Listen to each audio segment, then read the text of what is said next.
Good morning, everybody. Welcome in to Thursday, the 11th of May 2023. I am Spirit of Life Alchemy, and this is your morning message tarot reading. So, we've got some astrology this morning. This is all the astrology is British summertime, so adjust for your time zones.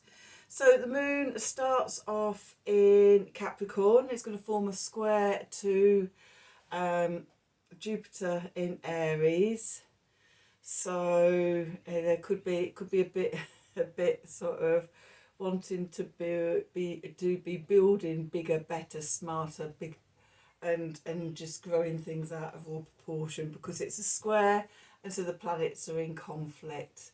So with all Jupiter, there's always the risk of overdoing things.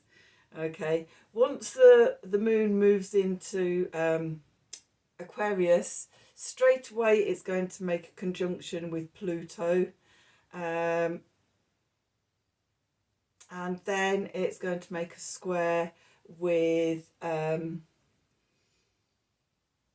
Mercury, who is nearing the end of his retrograde in Taurus. So, yeah, what have I put? Struggles and conflicts between our needs and our wants, with the risk that we can sort of make mountains out of a molehill, wanting to build things, but there might not be the firm foundations, in which case things could topple over. Transformation comes from tuning into our higher mind and grounding our thoughts and ideas into the physical reality.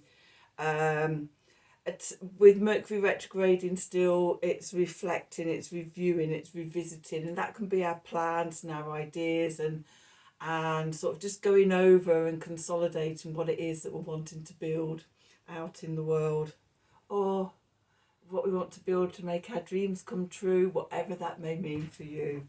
So let's do some cards and see what the cards want to tell us for today. Ugh. We're going to use the Gaia deck and then Thoth, the lovely Thoth. Oh, look, that. Pick that up. We've got the Three of Swords at the bottom. Sorrow, wounds to heal, maybe. So anyway, look, achievement. Yay, that's a bit better. So let's see what the cards want to tell us for today. So what do we need to know for Thursday, the 11th of May 2023? Messages from Spirit, please, for the collective. What help, advice, support and guidance can Spirit give the collective to help us navigate today's energies for our highest and our greatest good? What do we need to know?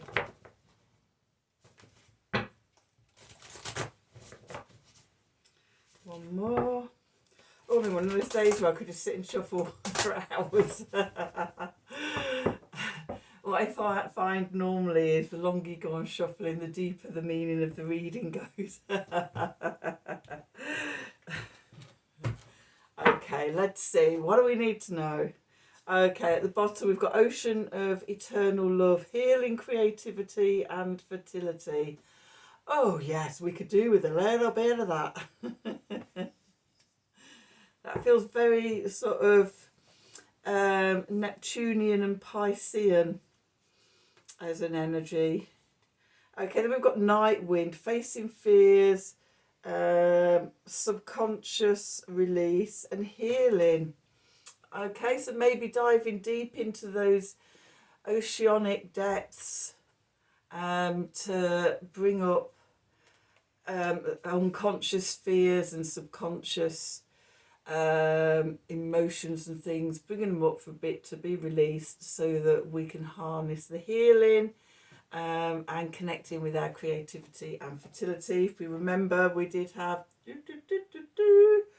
the old Three of Swords on the bottom there. Oh, a lovely, lovely, lovely flame tree, the start of something new. So as we release ourselves from those old fears that have been hiding out in the shadows of our subconscious, then it frees us up, it brings us healing and it frees up our creativity and our fertility and just our life force and love source and everything. And you know, it's when you when you do that work and you do the release and everything, and the emotions can no longer hold you hostage, hold you powerless within them or by them holding you powerless. When we release that, we stop holding on to let it go, transmute the emotions. Then the wave of energy that can come through us, and the creativity that it brings forth and everything, it can sort of happen in the click of the fingers, instantaneously, sort of almost like, sometimes I see it, it's almost like sort of like crystalline light rippling through and sparkling and changing through you. Other times it can happen gradually, and you just get a sense of each day getting a little bit stronger, each day getting a little bit more in your power, each day the grip of the fears, you know, releasing and loosening and falling away, and in replace of that, the resilience and the strength and the courage and the confidence and the love and the joy and the creativity, the fire, the inspiration. It all, I'm very fingery today, aren't I? It all comes back to you. Can't help myself. I think I have octopus DNA in me. My brain and my eyes are definitely in my fingertips as well as in my brain. That's over 25 years of being a massage therapist will do for you. You feel into everything and everyone. Oh, I can see what's going on. So yeah, I have octopus fingers. They're all my little brains in there that sort of feed back sort of to my main brain in my head and show me what's going on. Brains, or sometimes it feels like I've got eyeballs in the ends of my fingers as well, because I can see it right into the body and what's going on.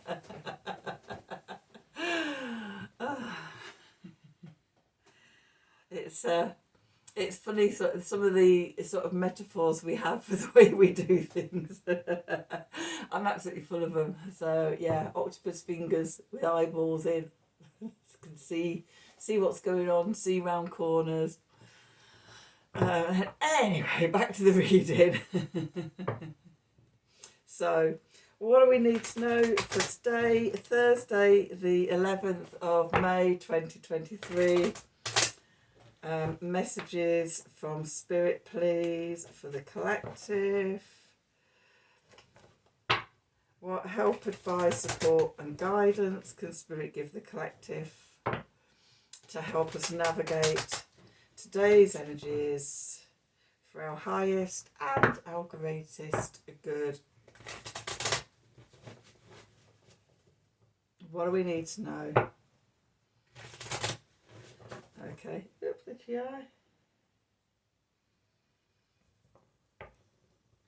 Okay, so let's see, where are we? Oh, 10 of Cups, Deity. That is the something in Pisces, Sun in Pisces. I won't say Sun in Pisces, because I think the 9 is Jupiter, isn't it? And the 8 is Mercury. I think the 9th is Jupiter. Oh, Mars. So Mars in Pisces. Oh, Mars doesn't sit in Pisces very well. Mars doesn't sit in, well, with Scorpio it's okay because it rules Scorpio, but Cancer ruled by the moon, and Pisces ruled by Neptune. Mars struggles a bit. It's not enough get up and go for it. But, well, I suppose a bit like when you are satisfied, say if you've had a big meal and you're completely satisfied and sated, then you don't feel like doing much anyway, do you? So, yeah, I suppose you could see it in that way. Anyway, back to the reading. Going into the past, we've got the Six of Discs, success, which is the moon in Taurus. The next new moon is in Taurus. That's next Friday, the 19th.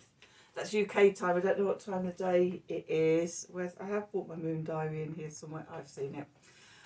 More moon energy going on beneath us. Okay. And above us, the Queen of Swords.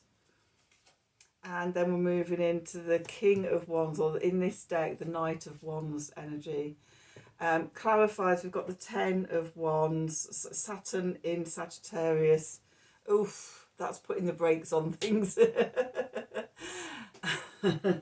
You'd never fly to the stars with Saturn in the mix. Be one of those things like when I was younger, I used to have these dreams where I was in a plane and things and just couldn't take off. Just a failure to launch. I've done a lot of healing work since then. But yeah, it used to be a recurrent dreams, just couldn't get lift off, couldn't get going. But yeah, after spending years sort of clearing all the limiting beliefs, the false narratives, both my own, the absorbed ones, the inherited ones, the ancestor ones. I think it feels like I'm past that now. Anyway, so the Ten of Wands, the Sun, and the Three of Wands, which is Mars in Capricorn. See, Mars is much happier in Capricorn than he is in Pisces. But we have got this Flame Tree card, which, is very fired up. Okay, and then at the bottom of the deck, we've got the Four of Swords, which is Jupiter in Libra. We have got the Tower, so something's falling away. There could be a sudden awakening. And then we've got the King of Discs, the Knight of Discs in this deck, the King. So yeah, Crowley named his kings as knights and his knights as princes. So when I'm talking about the Knight of Wands or the Knight of Discs in this deck, it's what is the kings in other decks. Okay, so let's see where we go. Right, the first thing I'm noticing is the Sun and the Moon here. Okay, and then also up here we have the Sun and the Moon. So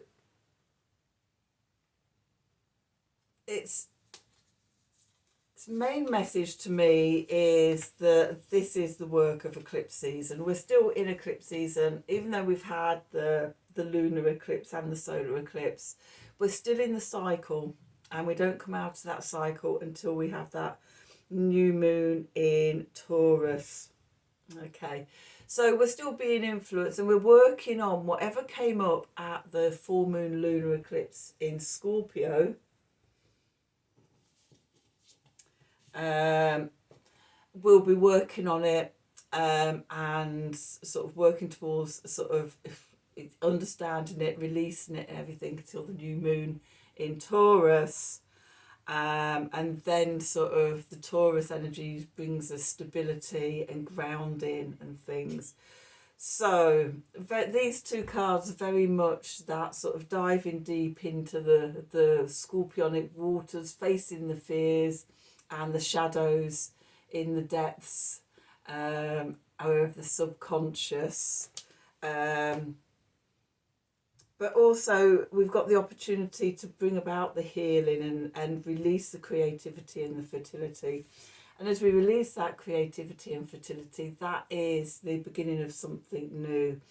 That's the fired up inspiration that comes from it. Okay. So in the middle of the deck, in the middle of the spread, should I say, we've got the Ten of Cups, the emotional happy ever after card. And I'm seeing that as being linked to this. When we've done the work, when we've come out of the tunnel, come back. Oh wow, I'm here. I'm out the other side. Okay, start of something new. The happy ever after card. So manifesting our dream life, our abundant dream life, or whatever it is that you want to manifest. Moving into the past is the moon in Taurus. The Six of Discs, success. This is about reciprocity and give and take and giving and receiving. You may have had a little windfall that's helped you out a little bit, a little unexpected win that it's like just come at the right time or something. Okay, that's now moving into the past, and we're thinking about our emotional happy ever after card. Beneath us, we've got the moon, which can be about sort of the shadows and finding our way in the dark, finding our way through the subconscious in the shadows and things like that. It's also a reminder of the cyclic nature of things. When you think about the lunar cycle, and we start with one new moon and sort of the increase of waxing energies to the full moon, which is usually it's the opposite axis to the new moon. But now, because we had 2 new moons in Aries, we're actually getting the full moon, and then it's the axis is down with the next new moon. Okay. So we've got this cycle, this increasing in energy. We've got the crescendo at the full moon, which is always in opposition to the new moon. And it's like the light's being shone onto the opposite side of the coin. So with the Scorpio energies, the opposite energies is the Taurus. It's the financial axis. So looking at sort of your financial resources, how you are sharing money and your own money and things like that. And there could be subconscious or, sort of fears around money, not having enough money, especially sort of with the financial situation at the moment. So many people I know are really struggling. In my Mercury Retrograde group, it's one of the big themes that everybody is commenting on, and we're working with the Taurian energies of our natal charts. For the people in the group, we've got somebody with it's in their 4th house of deep roots and foundations. Somebody else has got it in their 10th house of social standing and going at what you do, going out into the world. 2 of us have got it in our 8th house of shared resources. For me, it's conjunct my North Node, so I've got it super powered up. So yeah, we're looking at sort of what the opposite energy is and shining a light on all that subconscious stuff, all the opposite sides of the coin. So yeah, that's our foundation. We're in the middle of this, and I think sort of also not just the moon, but also with us still being into Mercury retrograde as well. And next week we've got a bit of a humdinger of a week with energetically, which I will talk about more as we get near to it. I don't want to worry you unduly. But anyway, so yeah, there's a lot happening, a lot of celestial stuff happening, and big energies as well. So you could be finding you're going through quite a lot at the moment. Above, we have the beautiful Queen of Swords, who just wants to cut through that crap. She has the power of the mind, the power of clarity and vision and things. You can see the way through. But the queens sit back, they're the fixed energies. So fixed air is Aquarius. And it's that reflective mental energy, where the king would be the active charging out with, this is the way we're going, this is our focus. The queens, all in their own element, in their own power, they sit back and they reflect and they contemplate the energies of their element. The Queen of Swords would still cut through illusion and delusion. And I think that's especially so in this reading, because we have the the tower in the subconscious. So yeah, sitting back, pondering, perusing what we were saying in the astrology about sort of the moon square to Mercury, and because Mercury's in retrograde, we are sitting back, we are reflecting. It's not time to rush out and take action yet. Just sort of pulling this stuff up from the subconscious and going, okay, let's look at you. How have you been limiting me? And things like that. Okay, so yeah, we're looking and pulling this stuff up out of the subconscious. And we're getting ready. We're coming back to our power.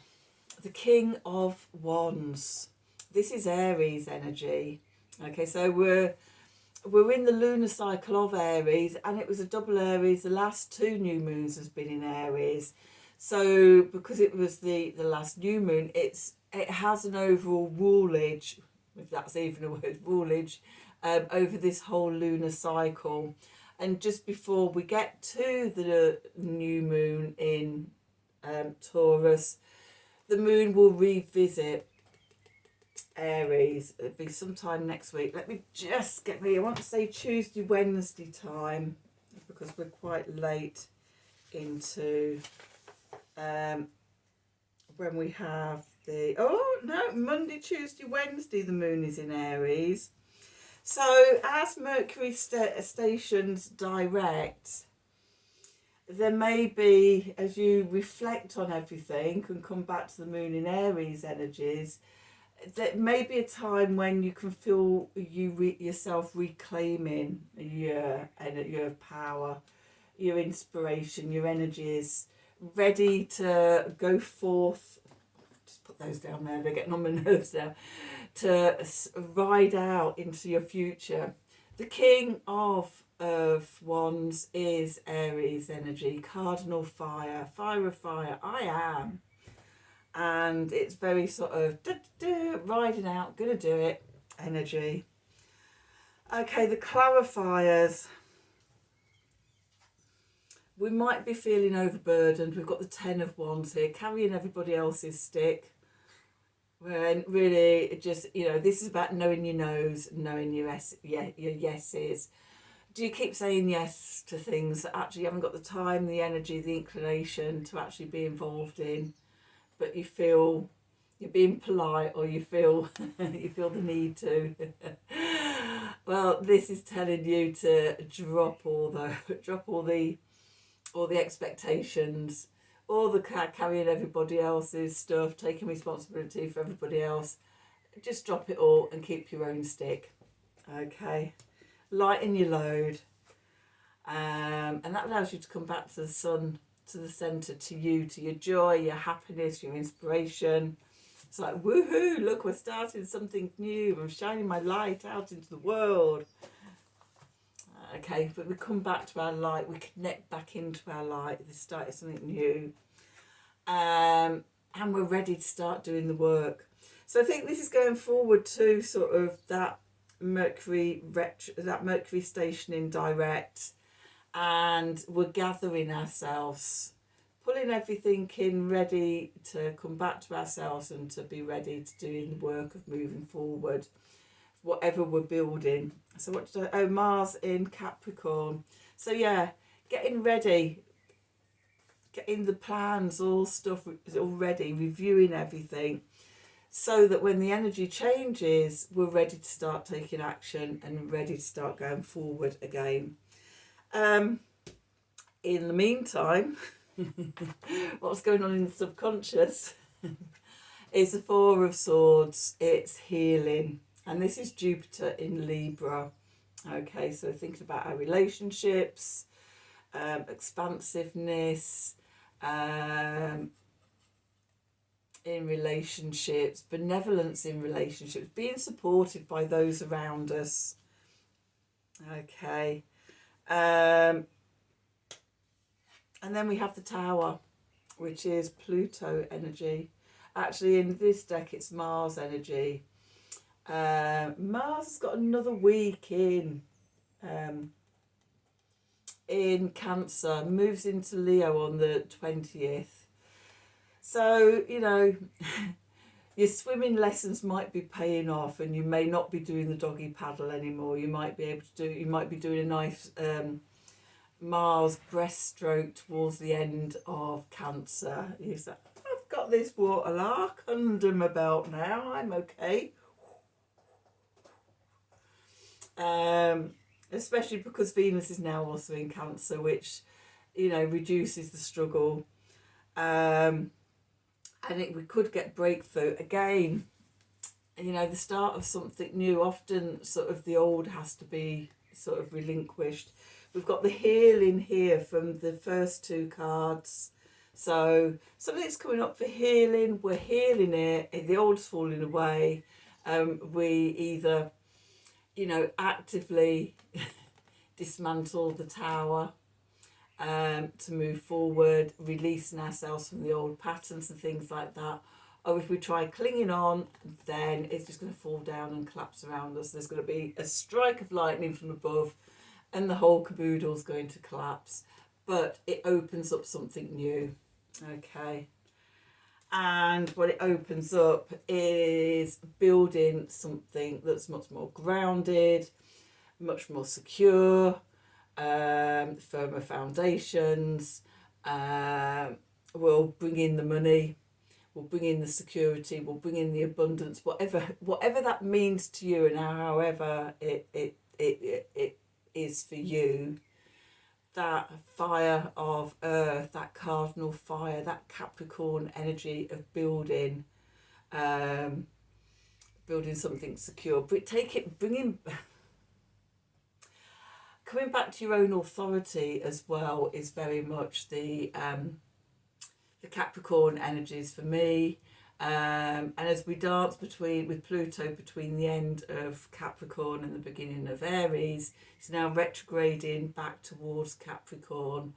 We're seeing more and more of the abuses of power.